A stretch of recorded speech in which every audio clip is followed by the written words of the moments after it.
Assalamualaikum warahmatullahi wabarakatuh.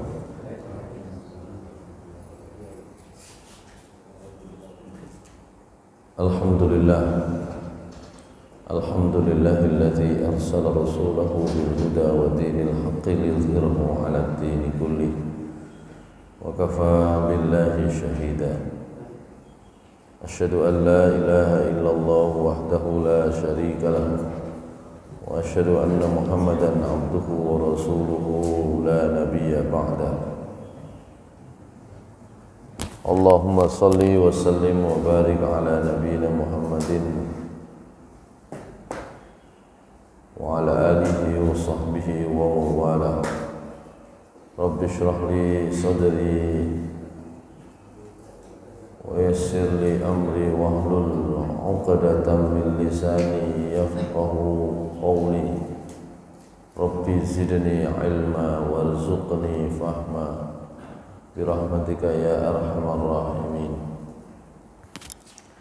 Ma'asyiral muslimin rahimakumullah.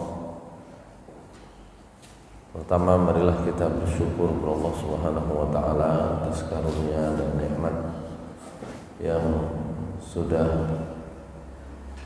diturunkan oleh Allah Subhanahu wa taala kepada kita sekalian.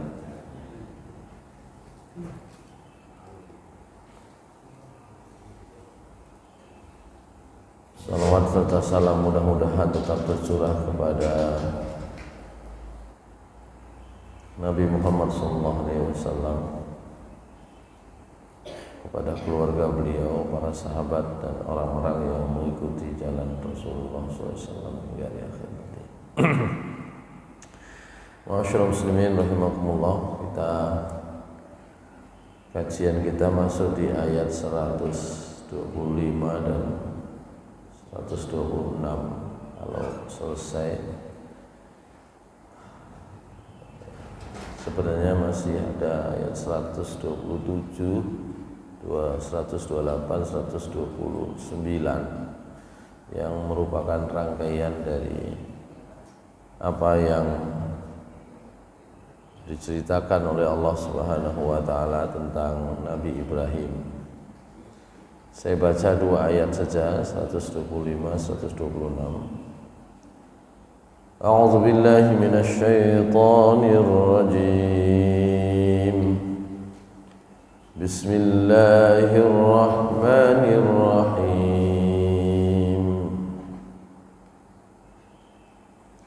Wa iz ja'alnal baita mathabatan lin-nasi wa amnan واتخذوا من مقام إبراهيم مصلى وعهدنا إلى إبراهيم وإسماعيل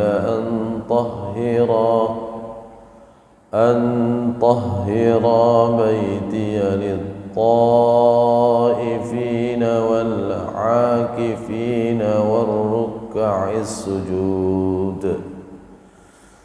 وإذ قال إبراهيم رب اجعل هذا بلدا آمنا وارزق أهله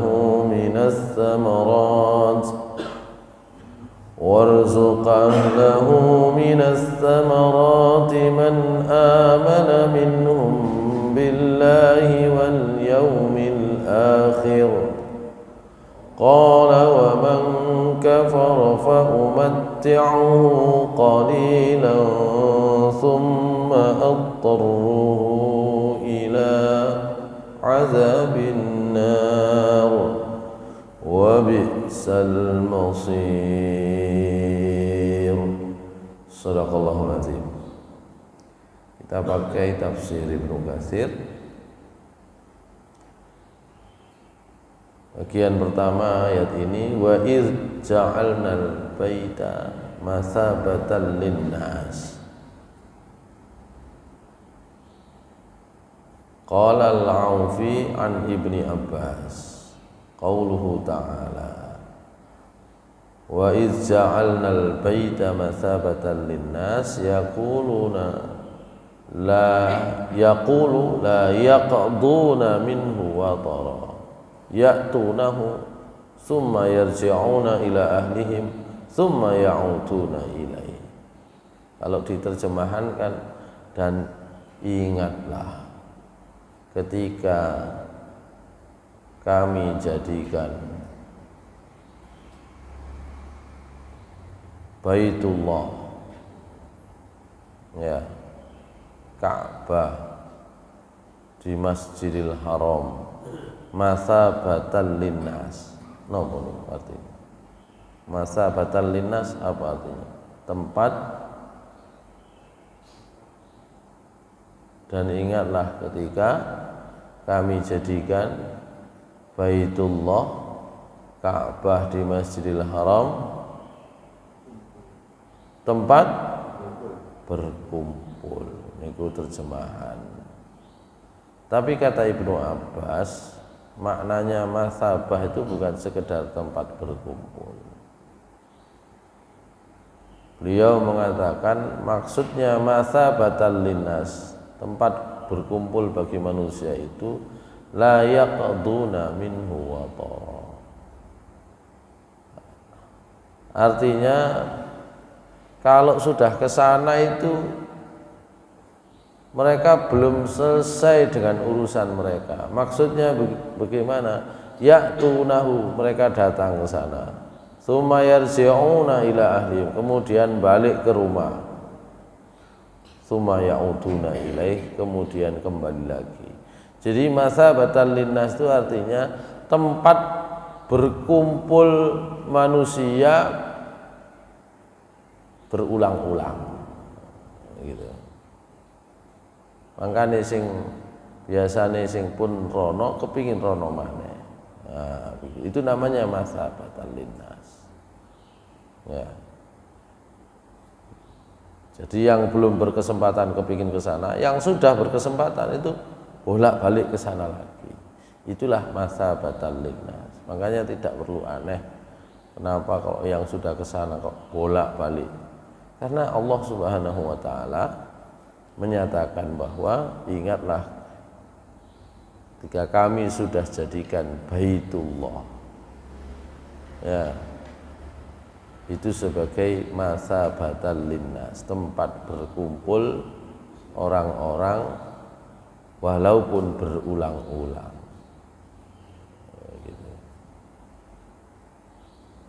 Wa qala Ali bin Abi Talhah an Ibni Abbas masabatan linnasi yaquluna yasubuna. Ya, kalau ini artinya berkumpul. Mereka berkumpul. Tapi yaitu berkumpul dengan kalimat masabah itu tadi berulang-ulang. Kalau berkumpul biasa itu yajtami'una. Dalam bahasa Arab, makanya ada istilah ijtima' ulama, gitu ya. Itu makna masabah kata Ibnu Abbas. Wa qala Ibnu Abi Hatim akhbarana Abdullah bin Raja akhbarana Israil an Muslim an Mujahid an Ibni Abbas fi qouli ta'ala wa ij'alna al-baita masabatan lin-nasi qala yasubuna ilaihi tsumma yarji'un. Mereka berkumpul ke Baitullah kemudian balik lagi, gitu ya. Dalam pengertian pulang dan kembali lagi. Jadi itulah makna masabatan linnas.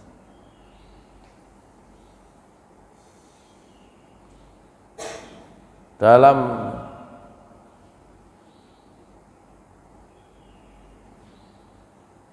sebuah syair juga begitu.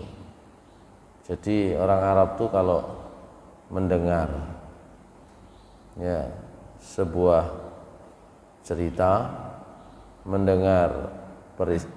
melihat sebuah peristiwa itu seperti orang sekarang baru-baru saja itu suka berpantun ria. Kalau orang sini berpantun, ya kan?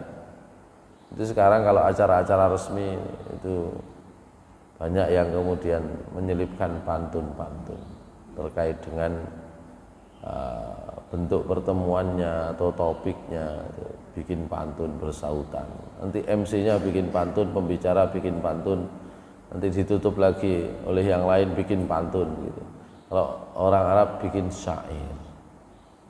Maka ada yang mengatakan ja'alal baita mathabal lahum laisa minhu dahra yaqtunal watar gitu ya. Yang maknanya sama. Ya. Baitullah itu jadi tempat berkumpul di mana waktu yang panjang, masa yang panjang itu tidak menuntaskan urusan mereka. Artinya meskipun tahun depan, meskipun tahun berikutnya ya belum selesai kebutuhannya dengan Baitullah, balik lagi, masih butuh lagi. Begitu namanya mathabatan linnas itu.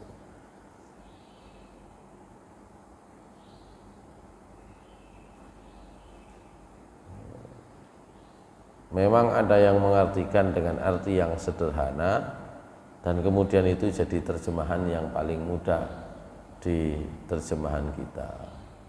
Ya.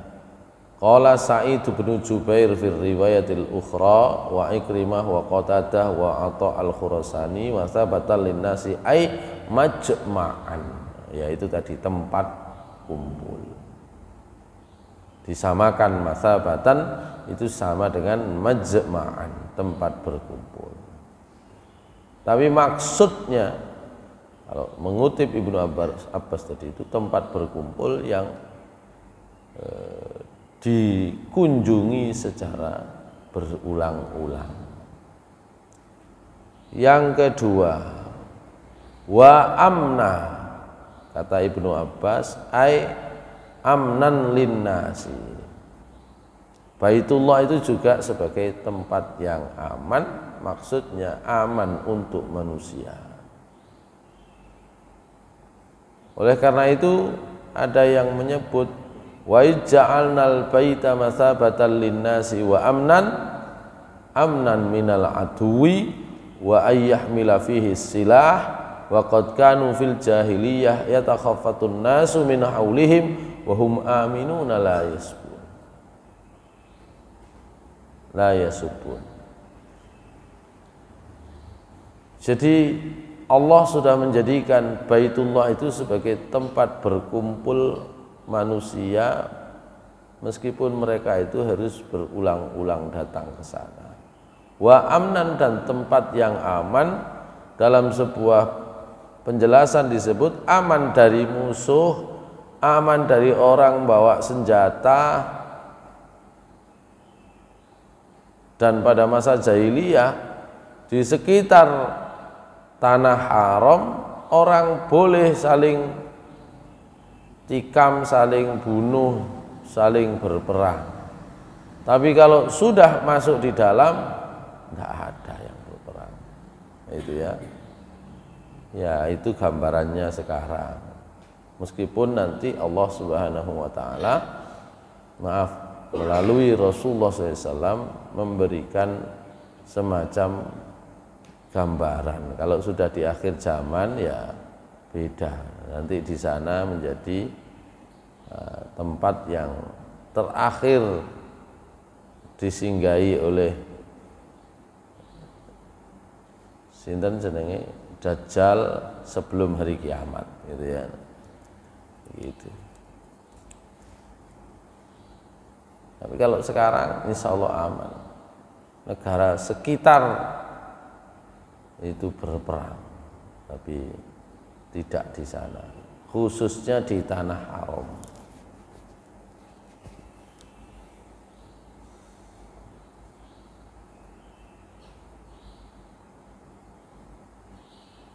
Oleh karena itu Allah menjaga tanah haram dengan keamanan dan selalu menjadi tempat untuk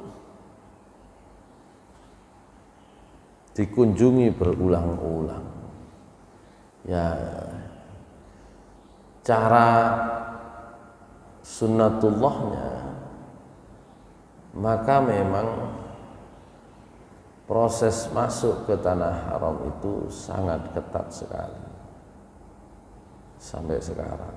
Tanah haram itu kalau di sana dibatasi, kalau bahasa ibadah haji atau umrohnya mikot. Jaraknya itu antara 6 sampai 10 kilo di kota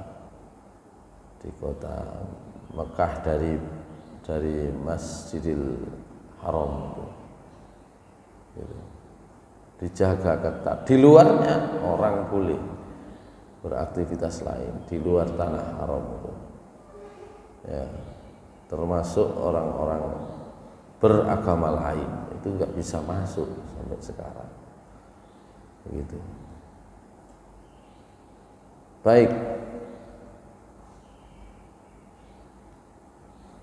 Oleh karena itu,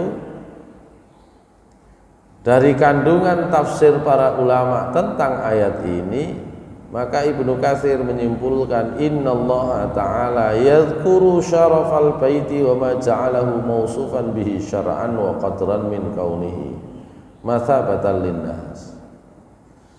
Kesimpulannya, Allah menyebut di ayat ini tentang kemuliaan Baitullah dan bagaimana Allah menjadikan dia sebagai tempat untuk berkumpul, bukan sekedar berkumpul biasa, tapi berkumpul menjalankan syariat Allah, berkumpul untuk mengkonfirmasi, menegaskan tentang takdir Allah. Jadi kumpul di sana itu dua alasannya, kumpul untuk ibadah, kumpul karena memang takdir Allah di situ. Makanya kadang-kadang ya orang yang begitu kuat keinginannya untuk beribadah haji belum terpenuhi takdir Allah. Begitu kuat persiapannya, kalau belum diizinkan oleh Allah belum bisa ke sana. Begitu. Jadi berkumpul di sana itu atas ketentuan Allah dan untuk menjalankan syariat ibadah dari Allah Subhanahu wa taala.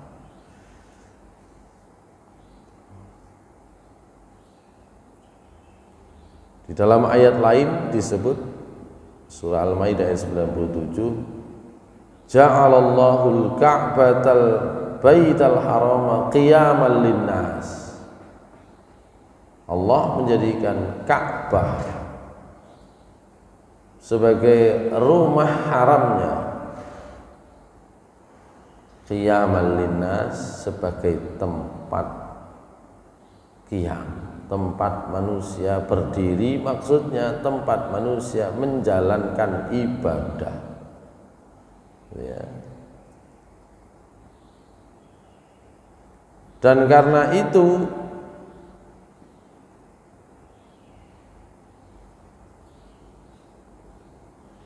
Ibnu Abbas mengatakan, laulam yahujjan nasu hadzal bait la'atbaqallahu sama 'alal ardi. Jadi karena itu ketentuan Allah. Kalau bukan karena orang datang beribadah haji, pasti Allah sudah meruntuhkan langit, ya, menimpakannya ke bumi. Wa ma hadza syarafu illa li syarafi banihi awalan wa huwa khalilur rahman. Kama qala ta'ala wa idh bawwa'na li Ibrahim makanal baiti alla tusyrik bi syai'a. Kemuliaan Masjidil Haram itu dimulai dari Nabi Ibrahim oleh Allah, memang ditempatkan di Baitullah, ya, supaya bisa menegakkan kalimat tauhid, tidak menyekutukan dengan Allah. Jadi kita itu mestinya juga tidak hanya bersyukur kepada Allah, tapi berterima kasih kepada orang-orang yang menghabiskan hartanya untuk beribadah haji. Karena itu menjadi garansi bagi Allah untuk tidak menutup alam semesta ini, bumi ini. Karena itu bagi umat Islam tidak mudah memang untuk melaksanakan ibadah baik haji maupun umrah, tapi sekurang-kurangnya karena dia menjadi kewajiban, ya, rukun kelima bagi umat Islam, harus minimal punya niat. Semua orang Islam itu untuk pergi haji itu minimal, jangan sampai lewat niat itu, ya. Bahwa kemudian bagaimana dia caranya untuk merealisasikan niatnya itu setiap orang bisa berbeda-beda, tapi minimal itu sudah niat, ya. Baik, itu bagian pertama dari ayat itu. Wa iz ja'alnal baita masabatan lin-nasi wa amna. Bagian kedua, wattakhidhu mim maqami Ibrahim musalla, dan ambillah makam Ibrahim sebagai musalla. Apa makna makam Ibrahim di sini? Kata Ibnu Abbas, makam Ibrahim di sini al-haram kullu, seluruh tanah haram itu makam Ibrahim. Nah, itu. Kalau bentuk fisiknya kan bekas pijaan kakinya Nabi Ibrahim. Ya, ada yang mengatakan itu bekas pijaan kakinya Nabi Ibrahim saat menaikkan batu. Ya, pas rehab Nabi Ibrahim naik, Nabi Ismail yang ngasihkan batunya, gitu ya. Itu di sini ada. Tapi maknanya kata Ibnu Abbas, ya bukan sekedar itu. Jadikanlah, ambillah tempat sholat dari makam Ibrahim. Maknanya adalah al-haram kullu, seluruh tanah haram. Karena itu ulama Saudi yang biasanya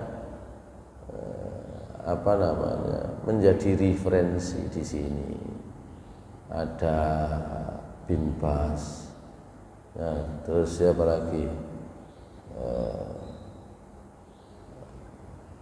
ya, yang beberapa kali saya lihat di masjid ada kajian, ya, itu menyatakan bahwa sholat di Masjidil Haram dengan sholat di masjid-masjid lain selama di tanah haram itu nilainya sama. Ya, itu enak, tapi juga itu berisiko. Enaknya kalau nggak kebagian tempat sholat ketika misalnya Jumatan berangkatnya telat, ya, sudah nggak ada kendaraan. Kalau pas musim haji Jumatan datangnya telat, sudah kendaraan yang mengangkut bisnya itu sudah berhenti beroperasi. Orang milih sholat di hotel, sholat di masjid sekitar hotel, gitu kan? Karena fatwa tersebut sama nilainya, gitu kan? Padahal kalau di Masjidil Haram jam 9:30 sampai nanti khutbahnya naik mimbarnya 12:30, 3 jam keturutan nunggu. Ya, gak iso nek adik beser ngono ya. Napa beser? Sebentar pipis, wah. Sudah kadung datang agak awal, dapat tempat di dekat Ka'bah atau dapat tempat di dalam Masjidil Haram, tidak di luar. dapat 1 jam pingin pipis bisa dipastikan atau hampir dipastikan sudah nggak dapat tempat. Pipis cari toilet jauh, toiletnya wudunya jauh, habis itu dapatnya di mana? Mungkin ya dapatnya di luar sudah, gitu ya. Pokoknya kalau sudah di dalam ketika Jumatan, kok harus keluar karena buang air, sudah semua yang tadi dibawa bawa saja, bawa sajadah dibawa saja, bawa minum. Kalau di sini kan enggak, tinggal ke toilet ya, bentar. Ya, sebagai tanda supaya tidak ditempati, barangnya ditaruh situ nggak apa-apa, kopiahnya ditaruh nggak apa-apa, sajadahnya dibiarkan nggak apa-apa. Kalau di sana ya nggak bisa balik lagi, gitu ya. Baik, khususnya di hari Jumat maksud saya. Karena itu ketika ada fatwa bahwa seluruh tanah haram nilainya sama dengan sholat di Masjidil Haram, sholat di masjid manapun di sana sama dengan sholat di Masjidil Haram, itu ada enaknya, tapi beresiko.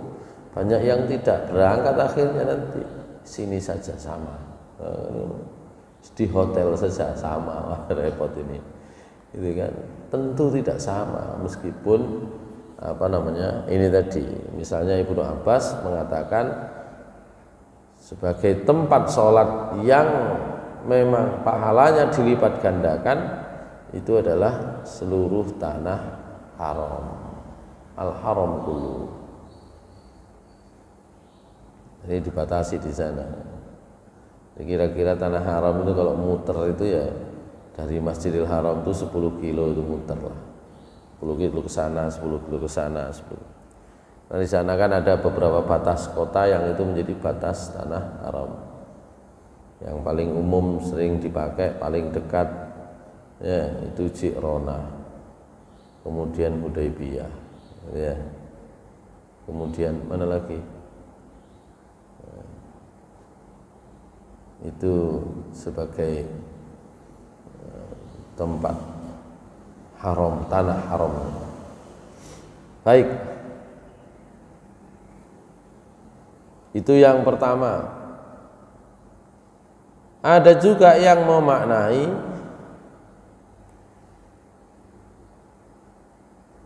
tentang makna wattakhidhu mim maqami Ibrahim. Maqam Ibrahim. Maqam Ibrahim itu ya seluruh tempat-tempat yang menjadi inti pelaksanaan ibadah haji, baik di tanah, baik itu di Baitullah maupun di Arafah, ya, maupun Masy'ar dan Mina.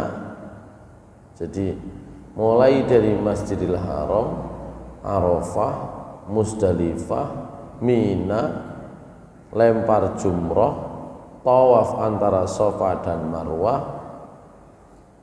itulah yang disebut dengan Maqam Ibrahim.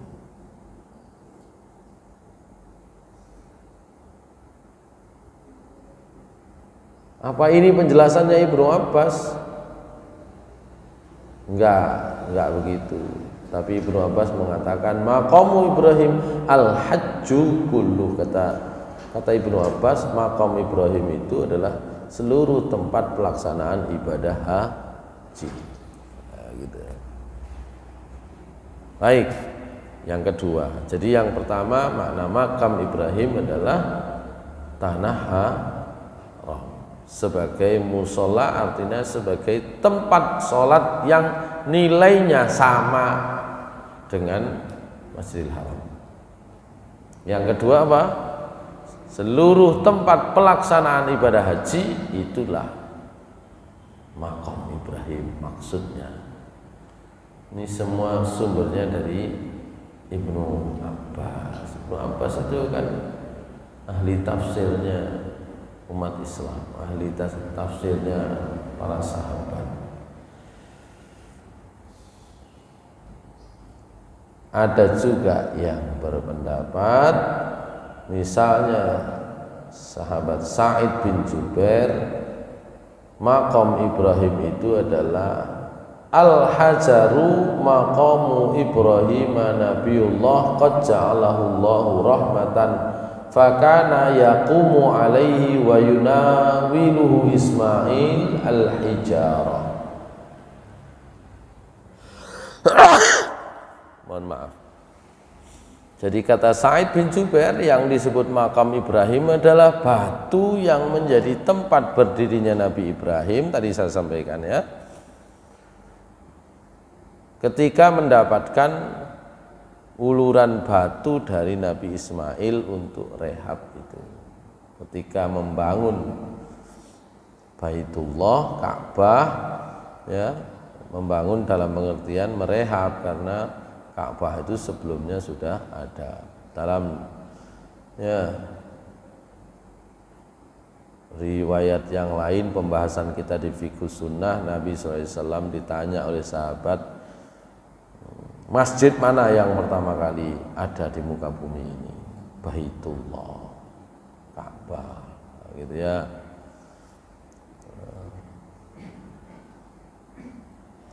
Meskipun ada yang berpendapat batu itu bukan ya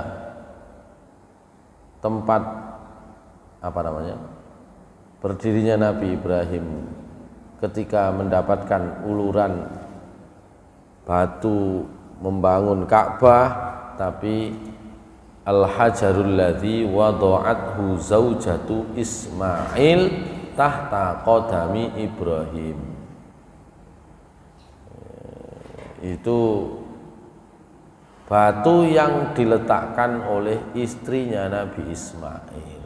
Jadi yang naruh istrinya Nabi Ibrahim di bawah kakinya Nabi Ibrahim.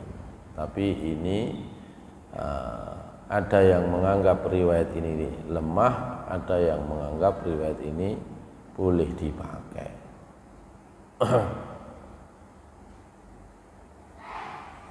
Tapi kalau dalam kaitannya dengan sebab turunnya ayat ini, Nabi SAW ketika haji ya bersama para sahabat, tentu saja haji wada, ketika tawaf, Nabi SAW tawaf sampai di tempat yang sekarang disebut makam Ibrahim. Nabi SAW ditanya oleh sahabat Umar bin Khattab, hadza maqamu abina Ibrahim? Qala na'am. Qala afala nattakhidhuhu musalla? Afala nattakhidhahu musalla? Fa anzalallahu azza wa jalla. Jadi ketika tawaf, Nabi, tempat berdirinya Nabi Ibrahim apa di sini? Iya. Apa bisa kita pakai untuk tempat sholat? Turunlah ayat wattakhidhu mim maqami Ibrahim musalla. Itu sebab turunnya ya. Dan saya kira tidak bertentangan satu dengan yang lain. Kalau yang penjelasan sebelumnya makam Ibrahim sebagai tempat Nabi Ibrahim berdiri ketika mendapat uluran batu dari Nabi Ismail, itu bicara dulu sejarah ya, makna makam. Tapi ketika masa Nabi SAW melaksanakan haji wada ya, Umar ingin menjadikan tempat itu sebagai tempat sholat, maka turunlah ayat ini. Baik, itu bagian kedua dari ayat ini.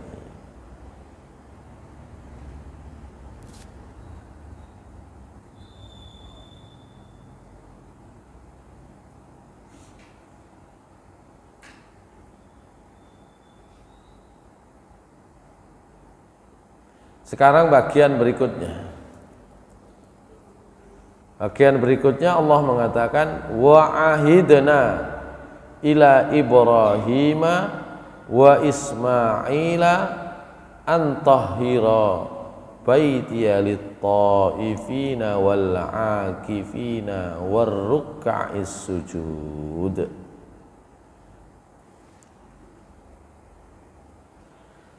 Wa ahidna maknanya kata Hasan Al-Basri dikutip oleh Ibnu Katsir, amarahumallahu, jadi dan kami buat perjanjian, kami ikat perjanjian Ibrahim dan Ismail untuk apa? Antahhira baitiya, supaya keduanya selalu membersihkan, mensucikan rumahku ini. Maknanya Allah memerintahkan Nabi Ibrahim, memerintahkan Nabi Ismail ayyutahhirahu minal adha wan najas wala yusibuhu min dzalika syai'un, supaya keduanya mau membersihkan Baitullah dari segala macam kotoran dan najis. Maksudnya kotoran di sini kotoran yang najis. Kalau kotoran yang enggak najis, kotoran burung itu enggak najis. Di sana kalau kotoran burung dara banyak di mana-mana dan tidak bau karena memang ini ya, tingkat kelembapannya kan rendah, langsung kering gitu ya. Di sholat itu kalau di pelataran ya kadang-kadang dapat apa, kotoran burung dara gitu ya, tapi memang nggak bau ya. Baik, jadi diperintahkan oleh Allah untuk membersihkan kotoran itu Nabi Ibrahim, Nabi Ismail, dan memang di sana itu kalau yang membersihkan itu memang terus ya, yang datang ya terus, yang membersihkan ya terus. Makanya kalau ada masjid kita kok bersih, orang-orang datang ingin membandingkan, studi banding masjid Blitar, masjid di mana, kok bisa bersih ya? Sederhana, pasti dibersihkan terus gitu saja. Bukan karena hebat penataannya, tapi karena dibersihkan terus. Kalau masjid kita kurang bersih, berarti membersihkannya, frekuensinya yang kurang ya, sehari sekali ya. Baik, itu wahidna ila Ibrahim wa Ismaila antahhira baitiya. Untuk siapa? Lit-ta'ifina wal-'akifina ya, untuk orang-orang yang tawaf, untuk orang-orang yang beribadah di sana. Tapi ada juga yang memahami antahhira baitiya, bersihkanlah rumahku ini minal ausan, dari patung-patung, bukan sekedar dari kotoran najis, maksudnya adalah ausan ya.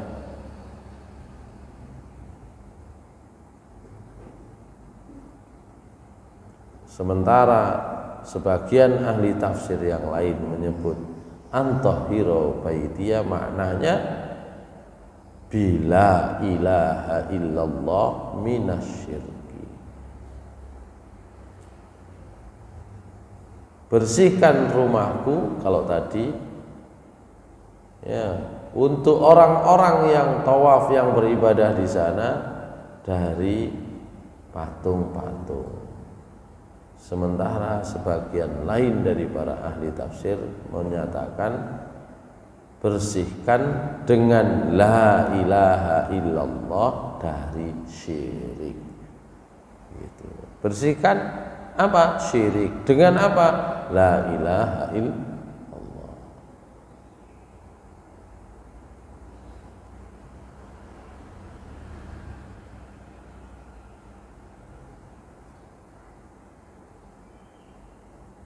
Jadi Allah mengatakan antahhira baitiya lit-ta'ifina wal-'akifina war-ruk'is sujud. Itu adalah orang-orang yang mau tawaf, yang mau akifina i'tikaf, yang rukai sujud, yang rukuk dan sujud. Oleh karena itu untuk mereka bersihkan dari apa? Dari najis, dari kotoran. Bersihkan dari apa? Dari patung berhala. Untuk mereka bersihkan dari apa? Dari syirik. Nah, itu maknanya.